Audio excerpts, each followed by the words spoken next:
Boa tarde, senhores parlamentares. Senhora Regente, passo a vossas mãos a lei aprovada pelo Parlamento. Em boa hora.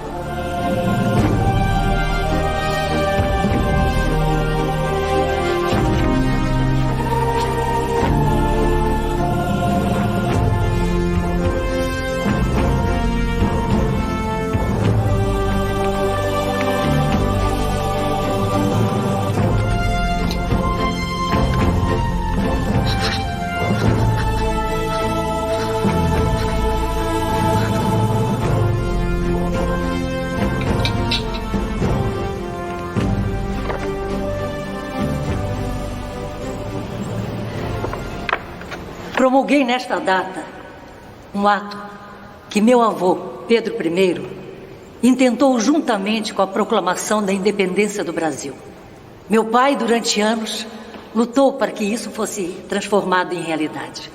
Agora o Brasil pode se orgulhar, pois todos os seus filhos, independentemente de cor, são livres.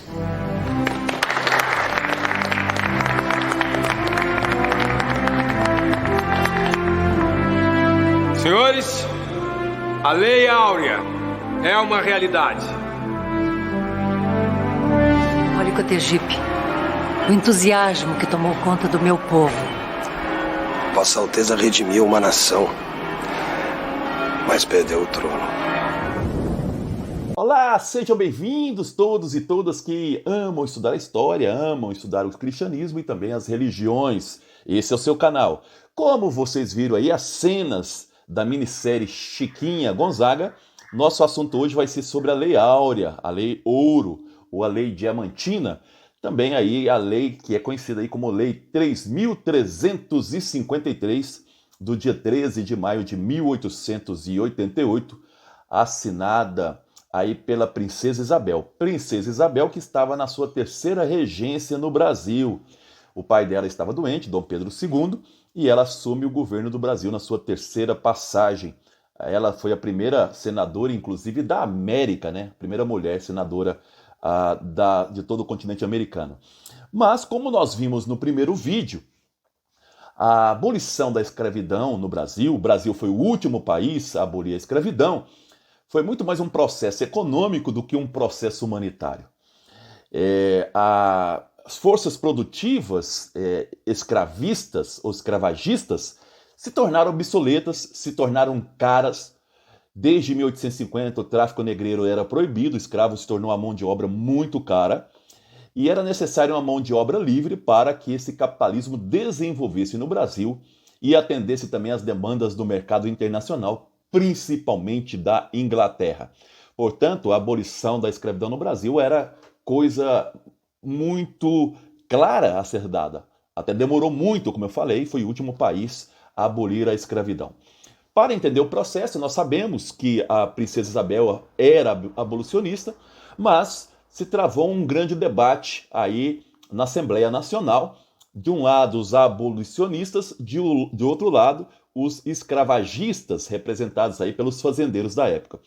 A grande discussão aí era que o grupo daqueles que defendiam a abolição desejavam ceder terras para os escravos, além de sementes, para que eles começassem aí uma nova vida, enquanto os escravagistas não aceitavam nem dar essas terras e também não queriam indenizar esses escravos e, ao contrário, eles queriam ser indenizados pelo Estado por estar perdendo aí a sua mão de obra. Lembrando que na véspera, um ano antes da abolição da escravidão, quase 730 mil escravos ainda existiam no Brasil, sendo que a maior parte desses escravos, quase 500 mil, estavam aí na região sudoeste, na lavoura de café. Portanto, a lavoura de café ainda absorvia aí muitos desses escravos e fazia uma pressão para não liberar esses escravos, mesmo com a chegada de imigrantes a partir do século XIX. Nós temos aí, entre 1871 e 1880, chegando ao Brasil aí quase 250 mil imigrantes. Depois da abolição, aí chegaram mais 1 milhão e 300 milhões de imigrantes que vão substituindo essa mão de obra escrava que existia no Brasil. Para que a lei passasse na Assembleia Nacional, a princesa Isabel, ela vai então substituir aí o João Vanderlei, que é aí o conde de Cotegipe, né? Ele vai ser substituído por um representante do grupo liberal, que se torna primeiro-ministro, que é o João Correia de Oliveira. Ele vai então substituir o barão, não o conde, o barão de Cotegipe, aí como primeiro-ministro. E aí conseguem passar essa lei. Mas é importante observar os bastidores da lei, porque, na verdade, houve um grande acordo, um acordão é antigo no Brasil, entre os republicanos e os escravagistas. Qual era a lógica desse acordo? Se os fazendeiros escravagistas apoiassem a abolição da escravidão, eles futuramente seriam indenizados, não seriam responsabilizados, né? Não teriam que indenizar os escravos, e, por fim, os republicanos passariam aí essa abolição. Então a abolição seria feita desde que esses escravagistas apoiassem a república contra a monarquia. Então, os republicanos, apoiando a abolição, com apoio dos escravagistas, prometeram para esses escravagistas que eles seriam indenizados e não indenizariam esses escravos aí, e como contrapeso, eles apoiariam a república. E de fato aconteceu. Vocês viram aí na minissérie Chiquinha Gonzaga que a própria princesa Isabel, ao falar da alegria do povo, escuta do barão de Cotegipe que ela redimiu uma raça, mas perdeu o trono. E, de fato, um ano depois, a República aconteceu. Portanto, a República ela foi também apoiada aí por esses fazendeiros insatisfeitos com a monarquia e insatisfeitos também aí com essa abolição. Esse processo só não foi levado adiante, esse processo de indenização dos fazendeiros, porque quando o barão de Rio Branco era ministro da Fazenda, ele mandou queimar todos os registros de escravos para que os fazendeiros não recebessem. Portanto, a nossa abolição da escravidão, ela não indenizou os escravos, ela não acabou com o latifúndio, ela não criou a reforma agrária, ela não deu sementes, que era a ideia aí dos abolicionistas, para os escravos, e ela manteve o sistema de latifúndio dos poderosos no poder. Não mudou muito a situação.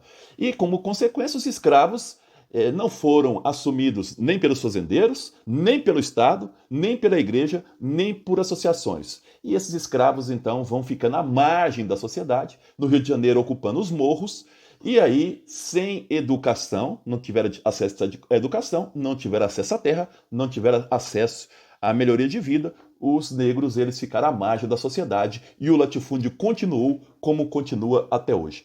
Como último adendo aqui desse nosso programa, vamos lembrar que, embora a Lei Áurea tenha juridicamente acabado com a escravidão, ainda nós encontramos muitas pessoas em condições análogas à escravidão.